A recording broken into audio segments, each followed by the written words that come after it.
Ladies and gentlemen, welcome to MTGO Traders. My name is Terran. Let's talk about a pre-release primer and sealed guide for Ravnica Allegiance. So I do these videos probably once every 3 months, as it should happen because of the pre-releases here. This is kind of a primer for you guys to get started into a pre-release. If you've never been to a pre-release, this is the video to watch. If you're going to a pre-release, this is also the video to watch because I go over the sealed guide and kind of what to expect while you're there, what to bring while you're there, and what kind of deck you should build depending on the guild you pick. So the pre-release for Ravnica Allegiance is January 19th and the 20th, and the full set goes on sale January 25th. If you guys haven't already, I would recommend going to your local game store to try and, pre-register for the event. A lot of local game stores usually get hyped about these kind of events, so if there isn't any enough seats for everyone, then they might be sold out. So I would definitely, this is going out hopefully a week before the event happens. So try and get ahead, call, register, that kind of stuff. Reach out to them on Facebook, reach out to them on email if they have a website. Just walk in the store and be like, hey, are you doing a pre-release? And if they are, sign up for that. But I highly recommend doing that. As walking in kind of cold the day of the pre-release, sometimes, depending on the store, you may not have a slot, and that's not going to be great. You also will have to pick between some guilds as well for your packs for the pre-release kits, and we'll get into that in just a minute. And the kit you might want might not be available because, again, you didn't get there in time if they go, through rotation and cycle and that kind of stuff. So let's get into all of that. But first, like the video, of course, if you like it, subscribe to the channel if you haven't already, and make sure you hit that bell icon to be notified whenever a video on this channel goes live. We have a lot of stuff every single weekday, and once Ravnica Allegiance goes live, we've got deck techs, we've got a bunch of other stuff going live as well. So let's jump right into it. What is a pre-release? A pre-release is a monthly celebration of a new set coming out for Magic the Gathering. It's usually a 2-day event. Sometimes people kind of turn it into a 3-day event or 3 different events if they want to do a midnight release. A lot of stores don't do this now. I feel like some still do, but not a lot of them anymore. But I still would ask, if you're really hyped for that set, you can definitely do that. You can also buy stuff while you're there that's Ravnica Allegiance stuff prior to the full release on January 25th. However, they limit it, I think, like 1 per customer or something like that. Some weird kind of technicality, basically. But you can still do all that fun stuff, buy boxes, all that fun stuff. That's what I normally do whenever I go to a pre-release. I just get all the stuff I want at one time, and then I'm out of there. I'm out of 5,000. Let's get into it. What guild do you want to go for in Ravnica Allegiance? There are 5 guilds, just like guilds of Ravnica. So choose your guild. We have Azorius, which is blue-white, Gruul, which is green-red, Orzhov, which is white-black, Rakdos, which is black-red, and Simic, which is blue-green. I'll get into the actual sealed archetypes they are, but kind of a synopsis. We have Azorius, which is all about kind of saying no, countering, tempo, pacing, that kind of thing. We have Gruul, which is all about big stompy, kind of hitting your face, going really large, kind of going wide sometimes, and of course, having a little bit of burn with that red in there. Orzhov, which is about death, destruction, but also gaining life and having your opponent lose life, and kind of that little mix up there. Rakdos is about gaining life, losing life, destroying stuff. It's just about chaos. That's all Rakdos is about. It's about there to have fun. And Simic is blue-green, which does stuff like makes counters, makes your creatures a little bit larger, makes your board state a little bit wider, and gives them a little bit more advantage, evasion, kind of flying, unblockable, that kind of thing. So if you're into those kind of tempos, or into those kind of strategies for each different set, you can pick one. So what I'm going to go for as far as a favorite of all of these, I think Gruul is probably the favorite out of all of them to win as far as the most powerful. Orzhov probably coming up there, probably the first as well. A lot of people are going to be kind of debating whether or not Orzhov or Gruul is the better one to pick. A lot of people are going to say Orzhov because of the flexibility of the archetype, the ability to have afterlife, which is a new mechanic, and of course having a lot of removal in white and in black. Now there is a lot of removal in green and red as well, just not as much as there is in white and black. And usually removal is king in draft and sealed, and that's why most people go towards the particular set that has the most removal, or particular archetype that has the most removal. And Orzhov certainly, probably, most likely has that. Rakdos is also very, very good. And kind of on the bottom there, we have Azorius, which is the blue-whites, and Simic, which is the blue-green. Again, not necessarily better than the other. As far as Simic versus Azorius, I feel like Simic probably is a little bit better than Azorius. Not a big fan of Azorius as far as what we kind of have presented in these packs, but that's not to say that the packs you get will make the draft and sealed pack bad for you, or the deck bad for you. So let's get into what you get whenever you open your pack here.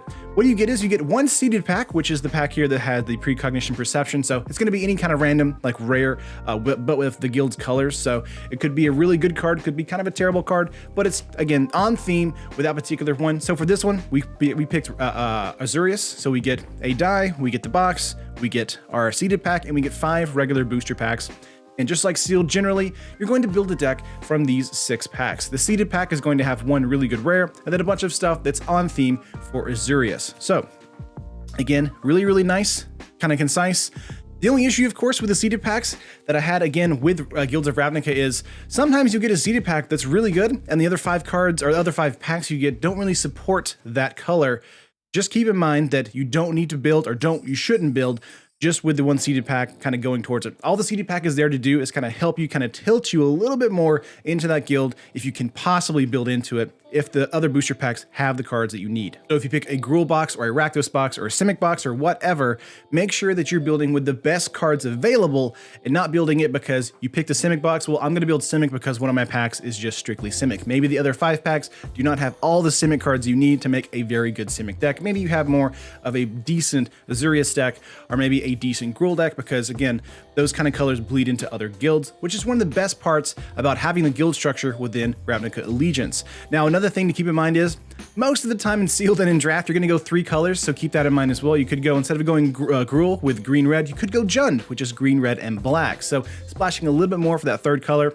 And there are lands and, of course, mana fixtures in the format to help you with that, as well as, you know, lockets, that kind of stuff. So helping you kind of go to that 3rd color if you need it. If not, you can try and stay 2 color. I recommend trying to stay 2 color as it is the easiest to build. However, sometimes you just don't have enough cards within your sealed pool to do that, and splashing that 3rd color is really necessary. So this is what you get in your pack. Let's go over this. Next up, we have the mana curve, which is something you want to keep in mind for your draft and sealed pools. Mana curve helps keep your deck consistent throughout the match. So typically you want 16 to 17 lands versus 23 to 24 non-lands. Non-lands are, of course, creatures, non-creature spells, enchantments, instances, sorceries, that kind of thing, artifacts. And I normally go about 15 to 13 creatures, depending on my deck archetype, my deck style. Keep in mind, a sealed deck is only 40 cards minimum, so you can have more than that, but 40 card minimum is very good for you. That means having 16 to 17 lands is pretty much in the sweet spot. You could go 18, you could go 15, depending on your, again, mana curve. And the mana curve down here you'll see is, you know, the 1-drop slot is 0 to 2 creatures, 2-drop slot is 4 to 6 creatures, 3-drop slot is 3 to 5, 4-drop is 2 to 4, 5 is 1 to 3, and then 7, 8, 9 mana, if it's up there, is 0 to 2 creatures. Now this could change depending on your format or depending on your archetype and where you want to kind of go with your deck list. Maybe you have a lot of really heavy hitting spells that are in that 5 to 6 drop slot, but they do change the game, or, you know, destroy creature, that's something like that. They kind of go along with the bread policy. Bread being, of course, bombs, removal, evasion, aggro, and dirt. So keep that in mind whenever you're building your mana curve.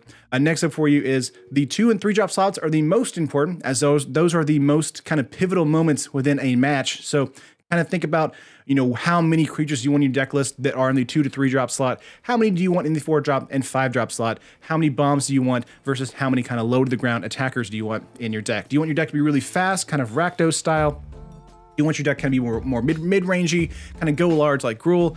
You want your deck kind of just kind of do whatever it wants to do, kind of hold up some tempo, kind of have a little bit of everything like Azorius or Simic. That's kind of what this is all about for the mana curve here. Now, one thing to keep in mind, of course, before you go to your pre-release, or if you are at your pre-release currently, things to bring/buy. Don't forget to eat, bring dice, and of course have sleeves for your shiny new cards.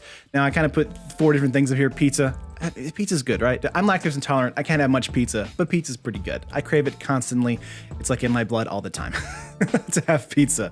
You also have a notepad. I also recommended on the channel a few weeks ago the Oogie or Boogie board, not Oogie, the Boogie board, which is like a little like LCD panel you can draw on and do live counter stuff. You can also use an app for your phone. However, keep in mind a pre-release event can last anywhere from like 3 to 5 hours, kind of that window, unless you drop. So it'll take a long time because it's a huge kind of celebration event. So using your phone as the app for life counters, that kind of stuff, your phone's probably going to die really quickly. So I recommend getting pen and paper. I recommend getting a Boogie board, something like that, where you can actually use it the entirety of the time and you don't have to, you know, spend a battery on that kind of stuff. Next up, dice. Dice for either you know, putting +1/+1 counters, because Simic and Gruul both use +1/+1 counters on their creatures. Very important. Your local game store will likely have these if you don't have them already, as well as using +1/+1 counters for beginning turns, or like, you know, rolling a dice for high roll, who wants to go first or second, that kind of stuff. We also have the the deck protector sleeves. Very important for you as well, because these are brand new cards. Probably don't want to put, you know, your greasy fingers all over these brand new cards, especially if they're very good. And it also kind of helps kind of make the decks a little bit larger for you, so they're easier to handle in shuffling processes, so you don't bend anything and that kind of stuff. So sometimes, in my experience doing a pre-release, if I don't use sleeve cards, sometimes I'll scratch the top of a Magic card, and then I'll see that and be like, recognize, oh, now it's a marked card, basically, and you might get in trouble for that. You may not most of the time, but it's always better to have a deck sleeve instead of not having it. Me personally, I always go to the local game store to the pre-release with no deck sleeves, and I'll buy like a really fun like art sleeve that doesn't really cost that much, probably $5. Throw that onto my deck and then have some fun. I think the last one I did was like some Mega Man sleeves, which are really fun. But if you want to go for the higher end stuff, the Eclipse, the Pro Mats are okay. The Dragon Shield stuff is always good. And there's a ton of other stuff on there. And of course, if you want to watch a lot of reviews on that, Terran Community College has you covered on deck sleeves. Deck boxes are also kind of important there, but the pre-release kit itself comes with a deck box. Now, keep in mind also, I didn't include this here, but it's something that most people are going to bring as well, and something a local game store will have in their store itself, is a playmat. Some local game stores will have a large playmat kind of put out over top the tables. Not all of them obviously will do that, so kind of keep that in mind. All the playmat is going to do is kind of help protect your cards that are already in sleeves, that don't get bent on the side. So protecting your sleeves basically from the table itself, and all that kind of stuff. And it also raises up, you know, a little bit off the table. So if someone spills a drink or something, you know, it can kind of protect your cards a little bit more that way. If you, of course, your local game store allows food and drink at the local game store during a pre-release. Most of the time, they're not going to do that. They're going to allow like maybe a soda, but put it on the ground or whatever, or a candy bar, but that's about it. So eat before you come. Make sure that you're not starving, because it's going to be a 4 to 5 hour event. You're going to be there a long time. So keep that in mind there. Make sure to bring something to write on. Bring us some dice, or buy some dice while you're there. And of course, bring some sleeves, a deck box if you want to, and a playmat. You might see a lot of people at the pre-release event kind of having backpacks, messenger bags, that kind of stuff. That's basically the norm at a local game store for a pre-release event, because you got to carry a lot of stuff from table to table as you're getting shifted out through the tournament process. So those are the things to bring and to buy as well. Now, before I move on to the sealed guide, the draft guide, that kind of stuff, I really want to talk about the pre-release in general. The pre-release is one of the most casual ways to play Magic, and it's a celebration of Magic in general. So make sure to go there lighthearted. Make sure to go there to have fun, not to win anything. Obviously, there are going to be prizes. Most local game stores that I've ever been to usually give out prizes to everyone throughout the actual like proceeding throughout the tournament itself, every single round. So like you get free stuff like sleeves or, you know, tokens or whatever. And then the people that are actually winning the matches, they'll get packs maybe, or they'll get like credit for something else. So there's always kind of the hardcore group that wants to go there and win like a pack or a box or whatever. And some local game stores will do that. However, I want to keep in mind and stress, please want to stress, that this is about having fun. This is about having casual fun. Sealed, and especially pre-release, is the most casual, because a lot of these cards, a lot of people haven't seen. You know, they're going to be reading them very slowly in front of you while you're playing a match, and you're going to see on the wall or on the TV, you know, that timer ticking down saying the match is almost over, and you're in the middle of a match with a person reading a card. Just be patient, be kind, be nice to your opponent, and if your opponent has a question and you know what the answer is, make sure to answer it honestly. Be honest and kind of help them out as you're going throughout the match, because a pre-release is one of the times where most of the newer, I guess, crowd of Magic the Gathering players will show up, because it's a hype event. It's a new event. It's new stuff. So everyone's kind of starting over, kind of. So that is one of the places where you want to kind of make sure that you're being an arbiter for success for Magic the Gathering, and especially for Ravnica Allegiance, because Ravnica Allegiance looking sweet. Besides that, just be nice to everybody. I already said that a couple times, but I really want to stress it. And, you know, shower before you come, wear some deodorant, that kind of, you know, the basic hygiene stuff. Make sure not to show up like you just came off of like a 12-hour shift and you're looking a little crusty. But enough about that. Let's get into the sealed guide. So these sealed archetypes for us, I kind of have an error on the graphic there, but it's fine. We'll keep on rolling. For us are the Azorius Tempo, the Gruul Smash, Orzhov Death, Rakdos Burn, Simic counters as well. So you could do a Rakdos or Orzhov Death or Orzhov Flyers, basically however you want to say that. They have a bunch of removal, they have a bunch of flyers, and they're going to go over basically everything on the opponent's side of the field because they have flying and evasion.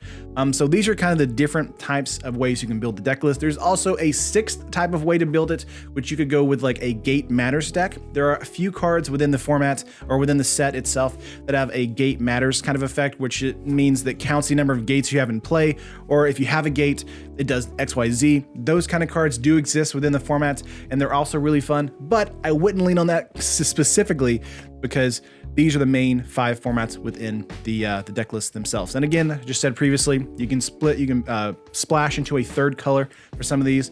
If you want to go Rakdos and you need to splash in some green for Jund or some blue, you can definitely do that because, they kind of flow within each other, and they're usually pretty easy to kind of do that because of all the lockets, the gates you control, which, again, can tap for multiple mana or can tap for any color mana. So these are the 5 archetypes. Let's get into it. First up, we're going to talk about Azorius Tempo. So Azorius is all about gaining small positional advantages in order to drop a bomb and swing for the win. So we're going to show some uncommons and commons for Azorius Tempo. Uncommons, we have Sentinel's Mark, Code of Constraint, Azorius Skyguard, and Depose Deploy. Sentinel's Mark is a 2-mana enchantment aura, flash, enchant creature, gets +1/+2, has vigilance. If you cast it on your turn, it also gets lifelink, which is pretty good. Addendum is the keyword for Azorius. Not really particularly a fan of Addendum, but I do think for cards like Sentinel's Mark, it's really good at as being a flash enchantment, which means it can protect your creature as well as be a great combat trick. But also on your turn, it's also just a +2/+1 vigilance lifelink enchantment as well, which is still very, very good. Code of Constraint here is a 3-mana instant. Every creature gets -4, -0 onto your turn, which is very, very good. You also draw a card on top of that, and if you cast this during your turn, it actually taps that creature and it doesn't untap. So still giving you very good positional advantage, weakening another creature, so very, very good. I do not really like how it's the same creature, the -4 and the tap. I wish it would go -4 and then tap another creature. It's still the same creature on both effects here. I think that's fine though, just because it's 3 mana, draw a card, tap something, it doesn't untap. Very good for 3 mana at instant speed, very good 3 mana with Addendum on your main phase as well. Azorius Skyguard is one of your bombs for you for Azorius. This is a 6 mana 3/3 flying first striker. That alone's pretty good, but creatures your opponent controls get -1, -0. This is a huge hose to the Orzhov Flyers list, which creates a lot of 1/1 flyers. Azorius Skyguard is the ultimate saying, no, you can't attack in with those flyers with a 3/3 flying first striker. Very good card overall. Will prompt an opponent to use a removal spell for that card immediately. They got to get it out of there because it's a huge threat and it's going to win the game eventually. Depose and Deploy is a 2-mana tap target creature, draw a card at instant speed. That's pretty good and pretty straightforward. So it's going to, tap an opponent's creature down on their turn. You draw a card, so they can't attack in with that creature. They may have that might be like their turn win, where they actually can attack in. You tap that, you draw a card, you get advantage for just 2 mana. For 4 mana, you create 2 1/1 colorless Thopter artifact creature tokens with flying, and you gain 1 life for each creature you control. So both of these things are doing really good things for you. Deploy being a really good card for you to kind of gain a positional advantage on your board state, as well as gain you life if you have a lot of creatures on the battlefield. So Pose and Deploy, very good in the early game, very good in the mid game, very good in the late game. Just a great card overall. Both of these spells are also instant speeds on the single card, so very good as well. Keep in mind also for you newer players out there, you can't cast these at the same time. You have to pick one, so it's either Depose or Deploy. It can't be, I'm going to use Depose and Deploy. It's one or the other. So moving on to our comments here, we have Justicar's Portal, 10th District Veteran, Arrester's Admonition, pronunciation is not my strong key, and Quench.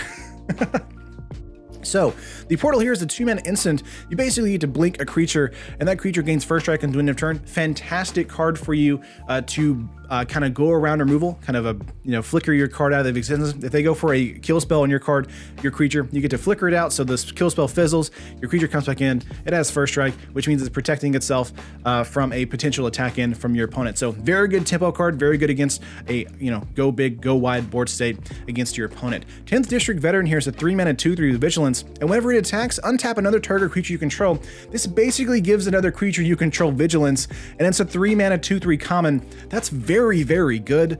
A lot of positional advantages there for you, which means that you're going to be attacking with 2 creatures every single time, and they're both going to have Vigilance. Amazing card overall. Really love the Veteran. A really solid middle-of-the-road pick for you in the 3-mana slot. Arrester's Admonition is a 3-mana instant. Return target creature to its owner's hand. Addendum is if you cast this during your turn, you get to draw a card. So bouncing a card and drawing a card, very good for 3 mana.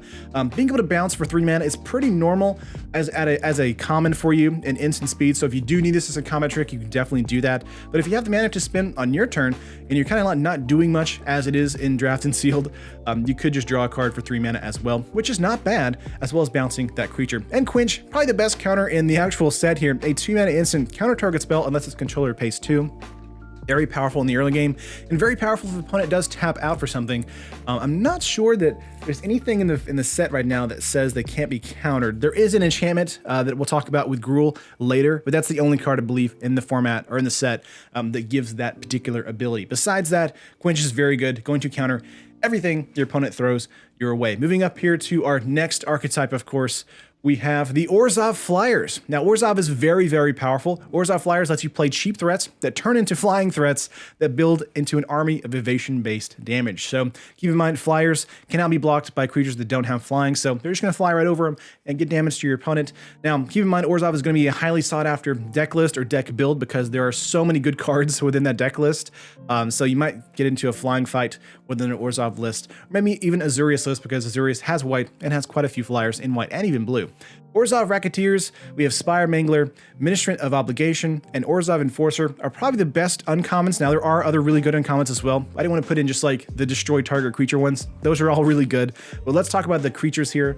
We have Racketeers, which is a 5-mana 3/2. Whenever it deals combat damage to a player, that player discards a card. Very good, but it also has Afterlife for 2, meaning it's a 3/2. They can turn into 2/2 or 2 1/1 flyers.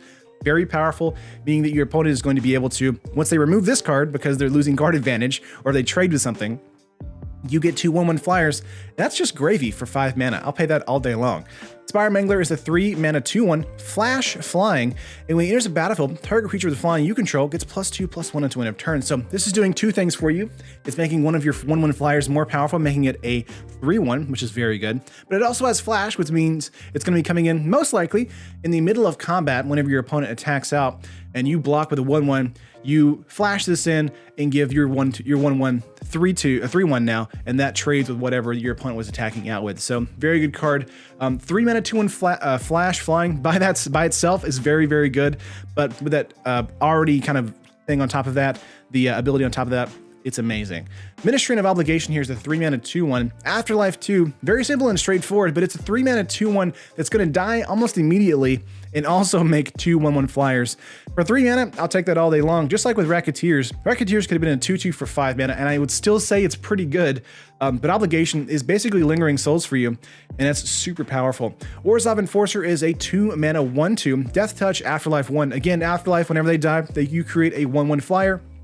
Doing the same thing. It's going to be able to trade with something really nicely, maybe even a 3/3 or a 4/4, and you get a 1/1 flyer for it. What's more? You can't ask for more with Orzhov. That's very, very good, very powerful, and just straight up just value all over again. Moving up here, we have Grasping Thrall, Imperious Oligarch, Knight of Sorrows, and Syndicate Messenger. These are our commons here for Orzhov. Grasping Thrall is a 5-mana 3/3 flyer. This is basically your bomb. When it enters the battlefield, deals 2 damage to each opponent, and you gain 2 life. So having a 2-mana or 2 life swing, as well as being a 3/3 flyer, pretty powerful. Not going to beat that 3/3 flying first striker in Azorius, but still quite good in your deck list. Next, of course, we have a 2-mana 2/1 Vigilance with Afterlife for 1. Simple, straightforward, can definitely attack and block, and also give you a 1/1 flyer. Just like with the previous one over here, the Enforcer, still a very, very good card for you. Knight of Sorrows is a 5-mana 3/3. It can block an additional creature each combat, and it has Afterlife for 1. So this is telling you that it's going to be a creature that's going to be able to block multiple creatures, die, and give you a 1/1 flyer. That's gravy. That's very, very powerful. And slows down your opponent and gives you a little bit of tempo to kind of go forward. And again, Syndicate Messenger is a 4-mana 2/3 flyer. Still pretty good at the common slot with Afterlife for 1. Again, a 2/3 flyer for 4. Not bad. And also getting on top of that, the ability to make a 1/1 flyer after this is dealt with. Still very good. The problem with Orzhov that makes it so powerful is that once a creature dies, it just becomes another creature. So that means that if an opponent doesn't have a good enough creature to deal with it, they're using their actual removal spells on these creatures, and they don't technically get to remove them, they just weaken them into 1/1 flyers. And that's gravy. That's like the best part about this particular archetype. So moving up for us, we have Simic counters. Simic goes big or goes home, play a small creature, make the creature larger, and get a buff for doing so. So all of this has adapt on top of them. We're going to talk about the uncommons here first.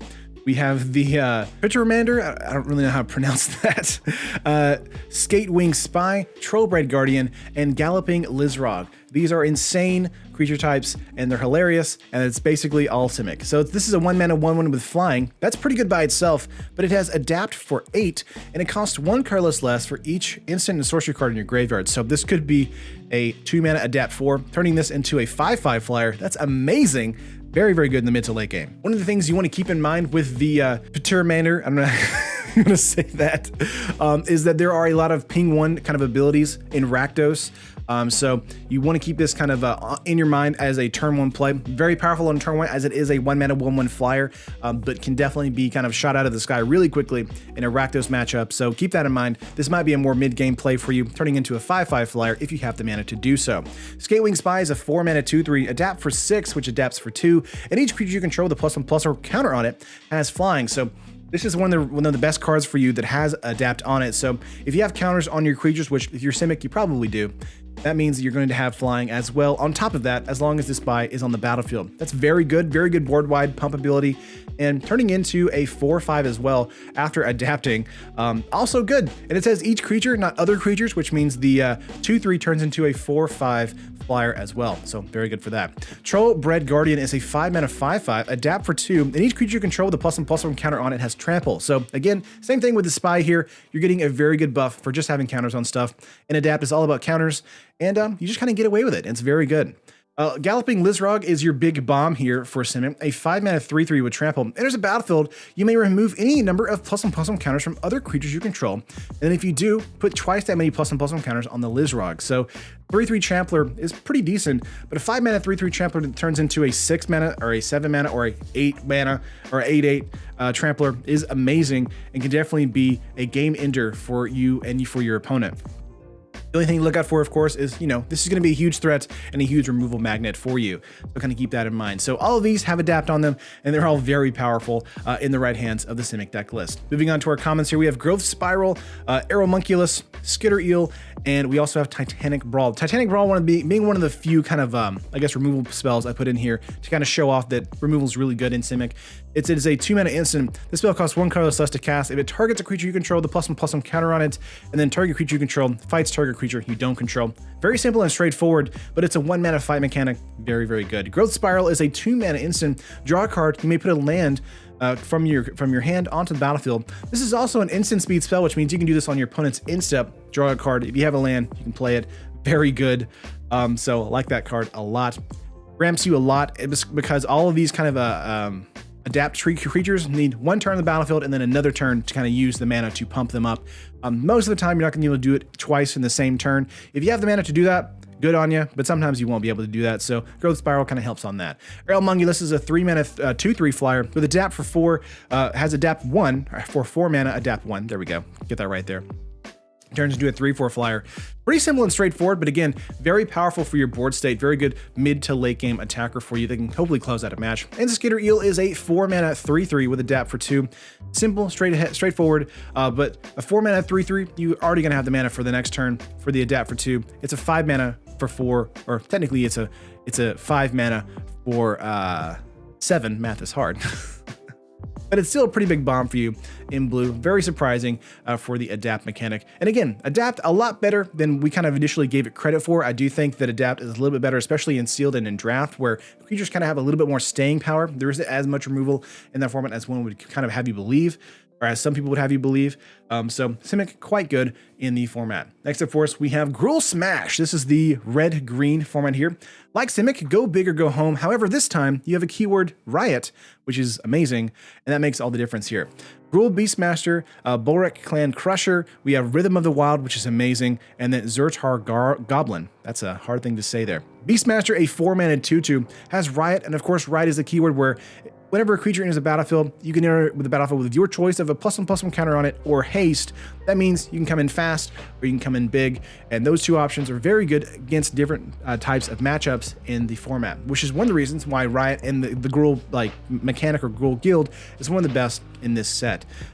Whenever it attacks, another target creature you control gets +X/+0 until end of turn, where X is Gruul Beastmaster's power. So 4-mana 2/2 coming in with haste, giving another creature on your side of the field a +2/+0 pump.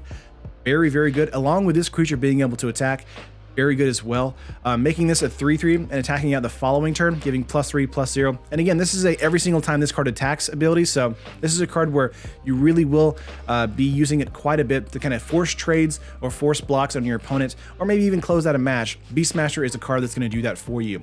The Clan Crusher here is a 5-mana 4/4, another good bomb for you. You can tap it, remove a +1/+1 counter from a creature you control, and the Clan Crusher deals 2 damage to any target. That's any target. That includes an opponent's creature, that includes an opponent's face, that includes an opponent's planeswalker. The Clan Crusher is very good, as well as being a 5-mana 4/4 body. So even if you don't have +1/+1 counters on the battlefield just yet, the Clan Crusher can still just be a 5-mana 4/4 body, and that's perfect, giving you a lot of flexibility in the early game whenever you play this, like in the turn 5, turn 6, that kind of thing, and giving you a lot of mid to late game threats by being able to ping stuff on your opponent's side of the field.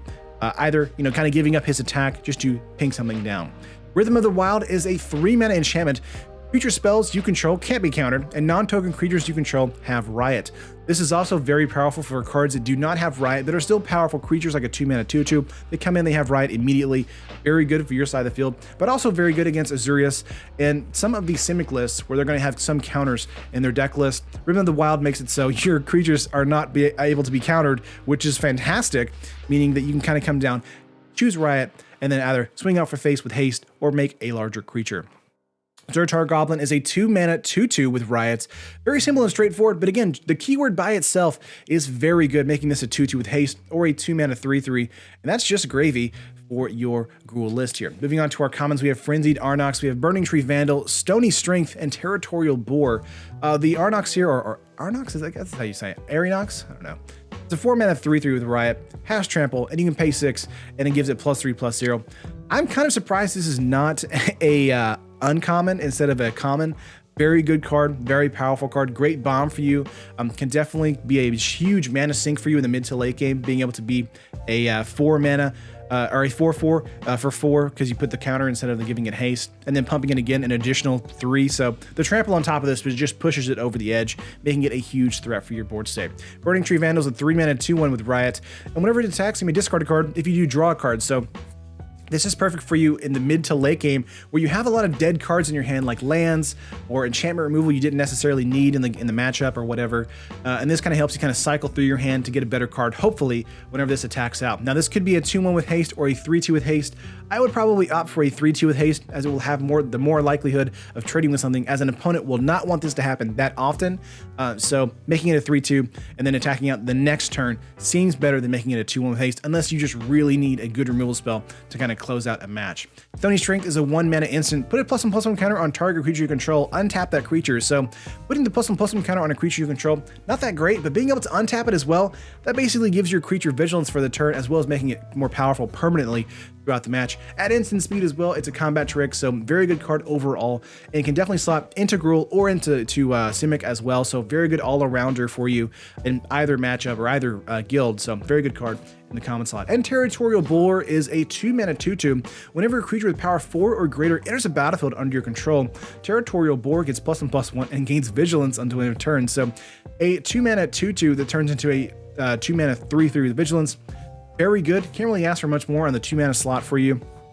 And because of the way Riot kind of works, the Frenzied Arnox here can kind of come in as a 4-mana 4/4, which is very good, meaning the boar is going to be, you know, triggered by that and have vigilance. So very good card overall. And you have a ton of huge bombs in green and in red. So this is going to kind of go off a lot over and over again if you kind of stack your deck with a lot of really powerful creatures. But that's it for Gruul here. Let's move on to the next one. We have Rakdos Burn.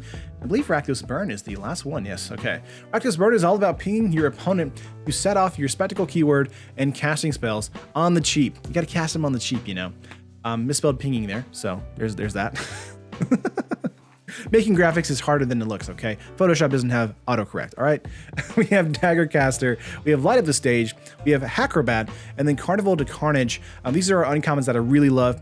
Daggercaster is basically our Goblin Chain Whirler for 4 mana. 4 mana, 2/3, it's an uncommon. Enters the battlefield, deals 1 damage to each opponent and 1 damage to each creature an opponent controls. So this is your technical board wipe in Rakdos or in Gruul to deal with Orzhov and any kind of 1/1 flyers that an Azorius deck list might have as well. So very good card in the 4 mana slot, very powerful. It's just a 2/3, so that's not really the part that really matters about this card the most.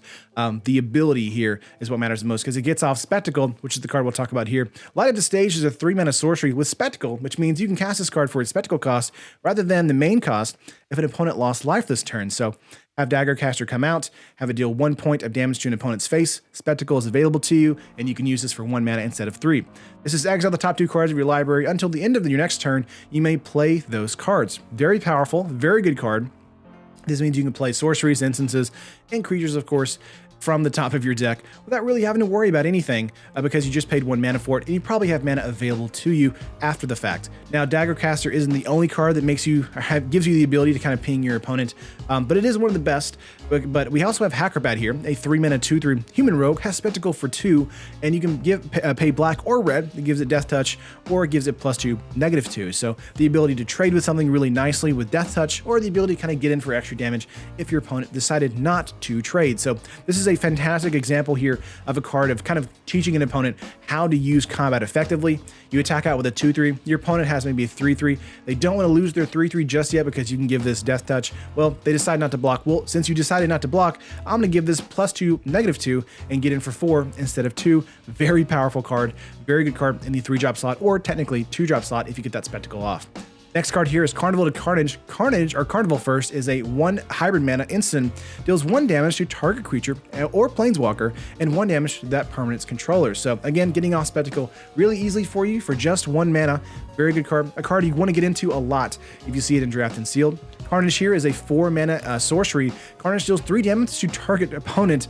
That player discards 2 cards. This is your Blightning for 4 mana. Very good card, especially in the mid to late game, where both of you are in top deck mode. They have a huge bomb, but they haven't hit their 6th or 7th mana slot. You play Carnage, they have to discard that, and they lose 3 life in the process of doing that. Very good card, especially in Rakdos. It's all about tempo, all about gaining advantage, and this losing your opponent's life and also making them discard cards. So very good card in all rounds for Rakdos. Next up for comments here, we have Rakdos Trumpeteer, Scorchmark, Skewer the Critic, which is like amazing, and then Rakdos Ristabout. There are so many other good Rakdos cards. I couldn't put them all in here, but of course I picked 4 that I really liked for this set. Trumpeteer is a 2 mana 1/3 with Menace. You can pay 4, gives it +2, +0 until end of turn. Very simple and straightforward, but a 2 mana 1/3, very good at being able to block. But having Menace and having the ability to be able to pump this in the mid to late game is very good, giving it a little bit of evasion and giving it a reason to kind of attack in as a 3/3. So that's really the best part about Trumpeteer here, as it does give you really good leeway into kind of going for a good attack against your opponent. Scorchmarks is a 2 mana instant, deals 2 damage to target creature. If that creature would die this turn, exile it instead. This is your Magma Spray for 2 mana. Not that efficient as far as damage dealing, but it does exile it. That could be important for some matchups. It's also just very good because it's just a 2 mana burn 2 against a creature, which is fine. Very good for a common. Skewer the Critics is like the best red card in the set. A 3 mana sorcery with Spectacle for 1, and it deals 3 damage to any target. So a 3 mana anything to any target, that's not great, but a 1 mana is a lightning bolt basically. This is a sorcery speed spell, so it has to be on your turn. So that is the one downside to Skewer the Critics, but a bolt on your turn is a lava spike to anything, and that's very good. Love this card. It's going to see a lot of play in Modern and probably Legacy, but It's going to see a ton of play in draft and in sealed. And the last common here is Rakdos, Rustabout, a 3-mana 3/2. Whenever it becomes blocked, it deals 1 damage to attacking player or planeswalker it's attacking. So kind of like how we had the Ornery Goblin from Guilds of Ravnica. When that became blocked, it deals 1 point of damage to blocking or blocked creature, which is very good for your opponent's side, or very good for you attacking in. So if your opponent has a lot of 1/1s, it basically just eats them, which is very good.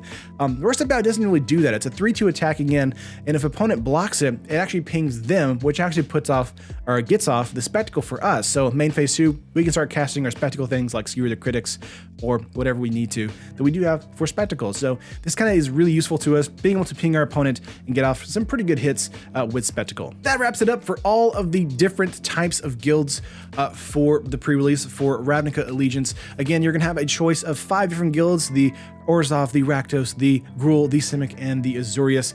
Keep in mind that you may not have the ability to grab the one you necessarily want, and you may not want to even pick the one you necessarily want. Always with these, we talked about this at the beginning of the video, the seeded pack is going to have, you know, something towards Azorius or towards Gruul or towards Simic or whatever you need.